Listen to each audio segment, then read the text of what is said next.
As Pat Tillman was inscribing the remarkable arc of his life into American history, his wife Marie was his soulmate. They became a couple back in high school in 1993 and remained together from that point onward, as Pat became a football standout at Arizona State and was selected by the Cardinals in the 1999 NFL Draft. He was a very intense and thoughtful person. And he was the type of person who in the off season would be bored, so he would do triathlons or marathons, and he was working towards getting his master's in history. So he was pretty intense. He could have accepted a big offer from the Rams prior to the 2001 season, but instead he took a smaller deal to remain with the team that had drafted him. Yet soon, bigger things were on Pat Tillman's mind. Today, our fellow citizens, our way of life, our very freedom came under attack. It was a Tuesday, which is their day off, so he certainly, stayed and watched a lot of the coverage. On September 12, 2001, Pat was asked about the meaning of the U.S. flag. My great-grandfather was at Pearl Harbor, and a lot of my family has given up, has gone and fought in wars, and I really haven't done a damn thing as far as laying myself on the line like that. A lot of people like to look to that interview as an explanation for why he joined the Army, but I think it's a little misleading. I think that with anybody that makes a major life-changing decision, there's a lot of thought that goes into it. There's a lot of discussion and research and all sorts of things. I don't think that September 11th changed him necessarily, but the circumstances of what was going on in this country changed so much that he reacted to that. Pat Tillman enlisted in the Army Rangers, along with his brother Kevin, reporting for duty on July 8, 2002.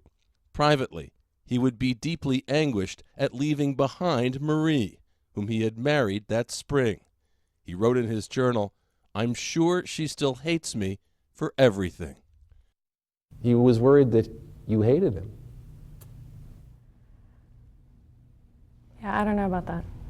When he wrote those things, who does this? Who takes a perfectly perfect life and ruins it? A perfectly happy wife and marriage and jeopardizes it? He was, having a hard time sometimes with being away and just dealing with military life. Just because he was sort of this, tough NFL player didn't mean that it wasn't something that was difficult for him. He saw her pain as he was sent to Iraq in March of 2003. She was so genuinely upset, worried, disappointed, he wrote, that it etched a hole in my mind. Of course, you think that there's a potential they may not come back, because that's a reality of the situation. But after 2.5 months, he did return.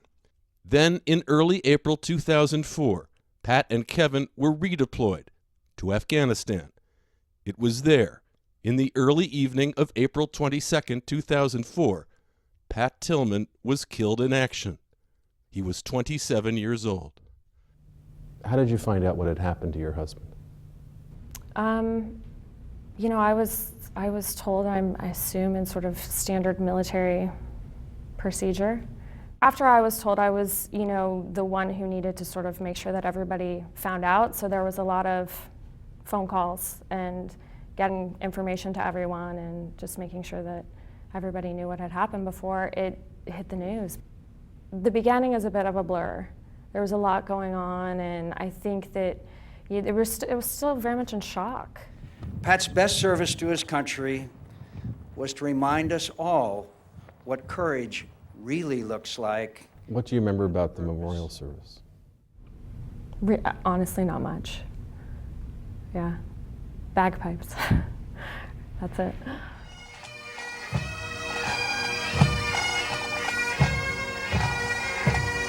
Weeks passed before his family and the world heard stunning news. Pat Tillman had been killed by friendly fire. How did you feel the first time you learned that he had been killed by friendly fire? It was a shock in a lot of ways, and it was about a month after he had been killed, so I was still sort of in a numb place. It took years, but moment-by-moment details of Pat's death did emerge, along with evidence that the Army and the U.S. government had participated in a cover-up after his death. The soldiers who accidentally killed Tillman are cleared of criminal negligence, but the report finds that 9 officers, including 4 generals, should be held accountable for passing along misleading and inaccurate information about how Tillman actually died. What were your feelings with regard to what you had been told by the Army and the U.S. government?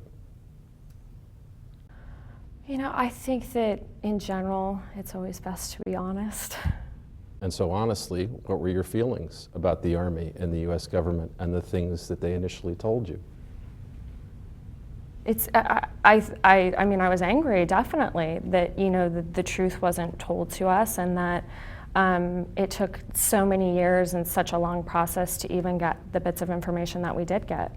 I was definitely angry about the circumstances surrounding his death and the fact that we weren't told the truth. What did you do with that anger?